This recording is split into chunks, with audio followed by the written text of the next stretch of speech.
জাতীয় ক্রিকেট দলের খেলা দেখতে মিরপুর শেরেবাংলা ক্রিকেট স্টেডিয়ামে হাজির হয়েছিলেন বিএনপি মহাসচিব মির্জা ফখরুল ইসলাম আলমগীর। পাকিস্তানের বিপক্ষে ৩ ম্যাচ সিরিজের প্রথম টি-20-র কিছুটা সময় মাঠে বসে উপভোগ করেন তিনি।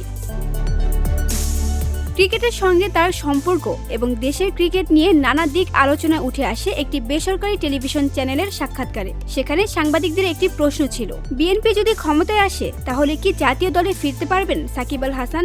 জবাবে মির্জা ফখরুল ইসলাম আলমগীর বলেন, সেটা সাকিবের ফর্মের ওপর নির্ভর করবে, আর সে তখন ক্রিকেটে থাকবে কিনা তার উপর নির্ভর করবে। আমি কখনোই খেলাধুলার মধ্যে রাজনীতিকে আনতে চাইনি এবং বিশ্বাসও করি না, সুতরাং যে যোগ্য সে অবশ্যই আসবে।